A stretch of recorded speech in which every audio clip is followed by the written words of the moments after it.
Cafe Anyway.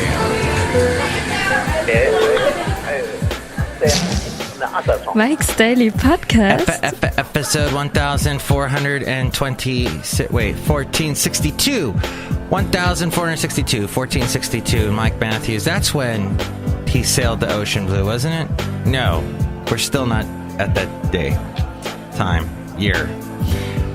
My name is Mike Matthews, broadcasting from Cafe Anyway, located somewhere in Podcastro Valley, Mont. And the last show we had an interview with Kai Alfred Hillig, so Mike's Daily Podcast. Go back to that last show, the Secret Sunday show. You possibly may have missed it, because it was a great interview. Mike's Daily Podcast. I don't know if it was a great interview, but it had some great music on it. Oh, great, someone left the TV on some horrible infomercial network. Let me turn it off real quick, because it makes me mad. That guy was a jerk who left that TV on that channel. Idiot. Hey, I think...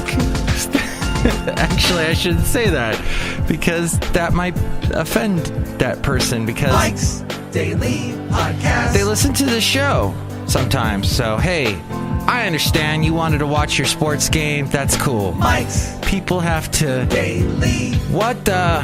Podcast. I went into an eddy here where no one cares. It's a no one cares eddy. No one cares, Eddie. Okay. I was watching a wonderful show called the TED Talks Radio Hour on NPR. I have an issue with weekend NPR programming. A lot of it is fluff. No content, no substance. This show has substance. Or some dunce just walked in to the cafe anyway. Hello, Michael Matthews, Madame Rootabega. Don't call me a dunce. I was just kidding. It was a joke humor thing. Okay, I can't tell when you're telling a joke because I don't hear a rim shot. Oh, that's better. Look who else walked in. Hello there, Mike. This is Valentino, the barking at dangin'. And this is Bison Bentley. Do you know that? Mike, I hear Bison was on the last show day. Yeah, Mike drew a cartoon on me. Do you know that? Aww. Busted eardrums. I know. That was a great show, last show, that no one listened to. Well, today we have a wonderful, interesting news segment that we're going to call...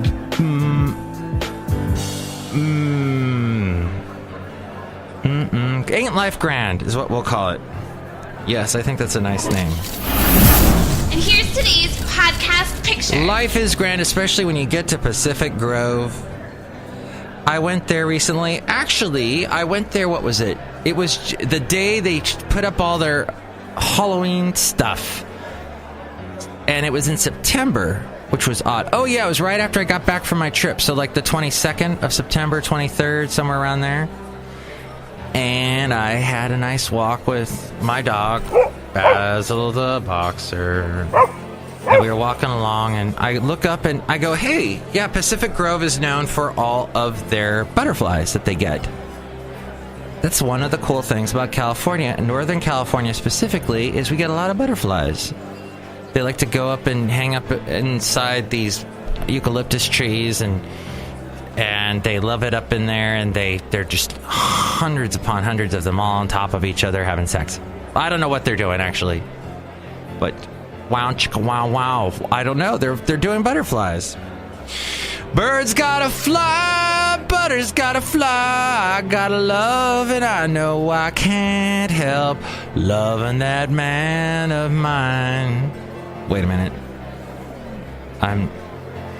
typically don't love men in that way. I have people whom my relationships with them I cherish, and I love them, but it's platonic, not the agape, or is it the agape with a little bit of the French latte, ooh la la, sasson.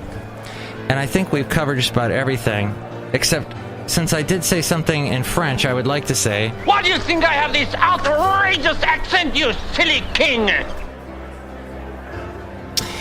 Okay. Whoa. What is this? It's Mike's Daily Podcast here at Cafe Anyway. Anyway. There we go.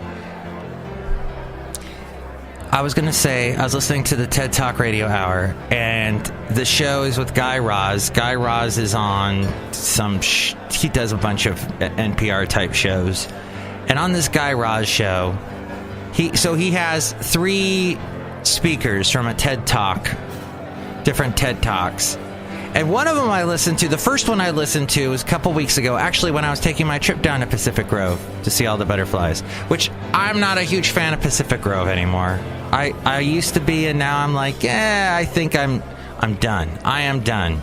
I'm not going to couch it. I'm going to say I'm done with Pacific Grove. It's nice to visit, because you go to that golf course and there's always deer out there. And then there's the beautiful ocean right there. You're on the point, the furthest west point, and you can go and see the waves crash. That's nice. But other than that, I'm done. So, and the butterflies. That's cool. But this TED Talk Radio Hour, the one I listened to weeks ago that was excellent, talked all about the guy that started Airbnb. And his concept was, hey, here's what we need. What we were trying to do was alter what people thought in general. For example, all of you out in the audience right now, take your smartphone out, unlock it, and give it to the person next to you. And everybody laughed, like we're going to do that. He goes, that's what we were trying to do. We're getting people to unlock their homes to strangers. Now, let's try it this way. What if you, after you've given the phone to that stranger then rates how well your phone is or how well you gave the phone to you? It's a bizarre concept, but that's what they wanted to do with, hey, now you rate this house, the experience of staying with these people. It opens up a conversation. You meet new people. And this wonderful thing has begun, and Airbnb becomes this huge, huge sensation. So this guy on this latest TED Talk, if you go to the podcast section of whatever smartphone you have and look up TED Talks, it's huge because NPR, they buy so much space on all these podcast hosting apps, and they're always number one. But NPR has this TED Talk Radio Hour. In it, look up the new one, and they talk about this manipulation is the topic. And the first guy to talk on this TED Talk Radio Hour is ridiculously nothing and vapid is what he is. He's vapid. He says nothing because he's talking all about, he apparently used to work for Google. He helped design the inbox for your Gmail, apparently. And he goes on and on in his TED Talk about, Facebook. Millions of people are on Facebook. More people are on Facebook than there are Christians. More people are on Twitter than there are Muslims. Blah, blah, blah, blah, blah. And you won't get off Facebook because you care and you're manipulated by Facebook. Blah, blah, blah. Yeah, we know that. He didn't give any steps to fix the problem. Nothing. What I'm about to say is what this show should have said. This TED Talk show. Here it is. Get off of Facebook. I check Facebook maybe once or twice. I post all my podcast things, where you can listen to my podcast, like on Spreaker, Podomatic, Mixcloud, YouTube. I put that all on Facebook, but I get off pretty much immediately. Although I used Facebook yesterday in my show. I was talking about how somebody was saying they're done with Uber, and I found that very poignant. That's where Facebook is good. That's where, when we open up our eyes, Facebook can open up your eyes. Of course, not to Hillary Clinton's sex ring in the bottom of a pizza place. You've got to be kidding me. I mean, if you even began to believe that, you're a complete idiot. I'm now back to being an activist citizen and part of the resistance. But, that whole election, she had to keep saying... But I just want to set the record straight. So my point being, there was nothing there in that TED Talk that I was listening to, and I'm about to tweet. Here I'm using all these social media, even though I'm talking bad about social media, but I'm about to tweet about how much I hate that TED Talk show. Except at the end of this particular one about manipulation, a woman was discussing, a psychologist was talking about how we remember things wrong.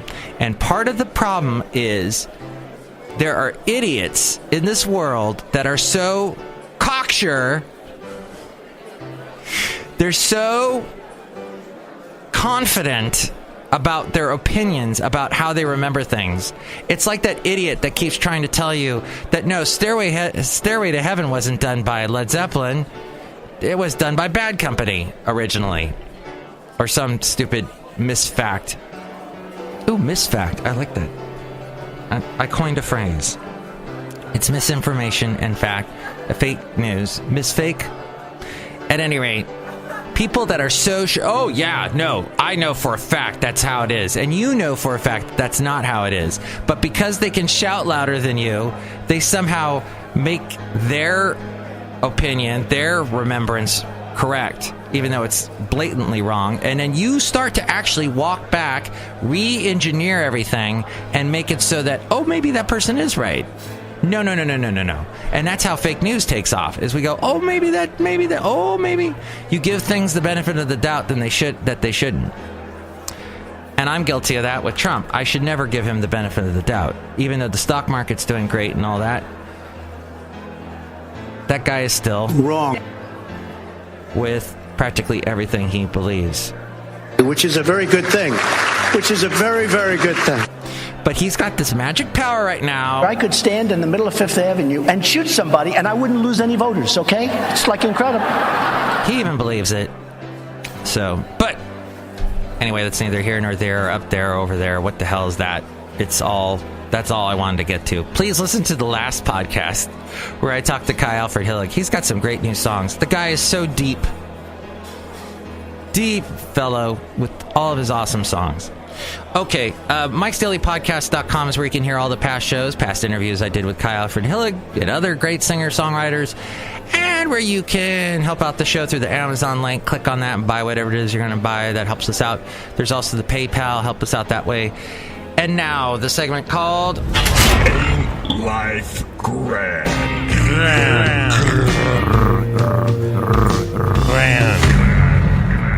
Yes, life is grand. Sort of. Some of these stories aren't grand, but the House won a major institutional victory over the White House on healthcare spending last week, but it wasn't really a fair fight in the end. According to the New York Times, the Trump administration capitulated in a long-running legal dispute over health insurance subsidies paid out by the ACA, Obamacare, concurring with House Republicans' claim that the Obama administration had unconstitutionally spent billions of dollars. And siding with the House, the Trump administration found a legal justification for its decision to stop paying as much as $7 billion this year to insurers in exchange for holding down out-of-pocket expenses for millions of Americans. Democrats say the decision is a blatant attempt to undermine the health care law by roiling the insurance markets and driving up costs for consumers. Roiling? Make a liquid turbid or muddy by disturbing the sediment. Oh, it's also another term for rile. Roiling. I like that. But there... Let me do that again. I like that. Oh, my. But there are important implications beyond the consequences for the healthcare law. The declaration, because he was declaring, by Attorney General Jeff Sessions that the spending was indeed unconstitutional because it never explicitly appropriated by Congress, could also short-circuit a legal clash with significant separation of powers issues. Major questions about the relationship between Congress and the executive branch that might have been settled by an appeals court or even the Supreme Court could now be left hanging. Hey, let's jump over to our recent fires here. Crews are making progress on two of the largest California blazes. Now they're focusing on the third. They made significant progress yesterday. I could tell, even though I still find it hard to breathe here in the Bay Area, it definitely seemed a little bit clearer. Two of the biggest wildfires raging across Northern California. Although, I think the air quality was really bad yesterday, now that I remember it. But the winds that bedeviled firefighters on Saturday remain mostly calm, allowing them to go back on the offense after a day of new evacuations. Officials said they strengthened containment lines on the massive Tubbs and Atlas fires, which by Sunday evening were 60% and 65% contained, respectively. By Sunday evening, residents of some neighborhoods, including parts of Larkfield, Wickiup, Calistoga, and areas south of Lake Curry, were allowed to go home. Twitter CEO Jack Dorsey announced that the popular social media platform will unveil a stronger set of rules against sexual harassment and threats of violence after women led by actress Rose McGowan and others boycotted the platform on Friday. I boycotted it for a little bit, too. It was tough. In a series of tweets on Friday evening, the Twitter CEO pledged to do more to ensure that women's voices are not silenced on his website. We see voices being silenced on Twitter every day.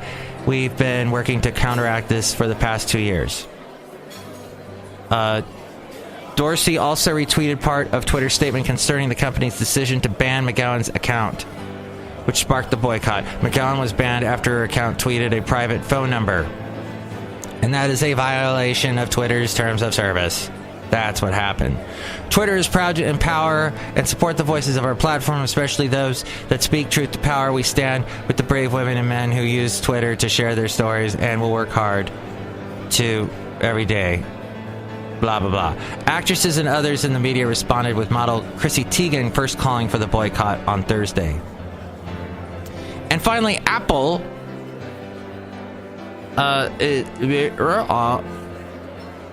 Apple has decided to abandon the much-loved Touch ID fingerprint sensor and will now feature, and it will not feature in any of the next generation of iPhones, the ID imprint sensor.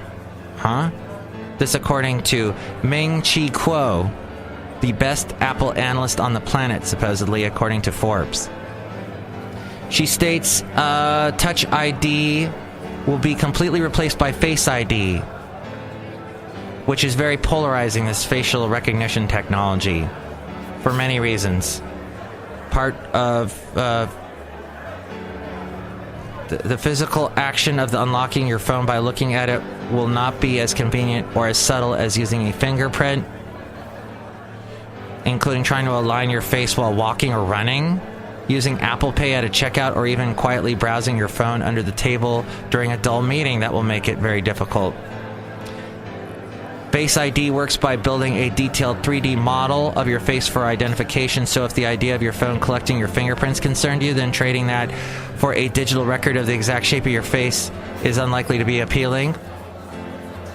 The biometrics work best in combination, for example, touching a fingerprint sensor while scanning your face, so Apple's decision instead to swap one for the other does little to improve security over Touch ID. And even Apple suggests Face ID should not be used by identical twins. And meanwhile, is it better or worse that a thief needs your face or your fingerprint to unlock your iPhone when stealing it? I am just so happy about what the hell's wrong with getting the password to unlock it? I don't know. Apple appears to, quote, think different. And so Apple is trying to do this. But as we go outside a cafe anyway, we bring you Mike's Daily Podcast somewhere in Podcastro Valley. Could you tell that article was weird, the way it was written? But ain't life grand? I think I'm done. I've run out of stuff. So I am roiling the end of this show and not using that word correctly. But next show, we're going to have the wonderful Chely Shoehart, Floyd the Floorman, and John Deere the engineer. Enjoy your Monday, your week. We will talk to you soon here at Cafe Anyway. So nice outside. Mike's Daily Podcast is written and produced and performed by Mike Matthews. His podcast is super easy to find. Download or listen to his show and read his blog at MIKEs-DAILY-PODCAST.com. Email Mike now at MIKEs-DAILY-PODCAST@gmail.com. See you tomorrow. Bye!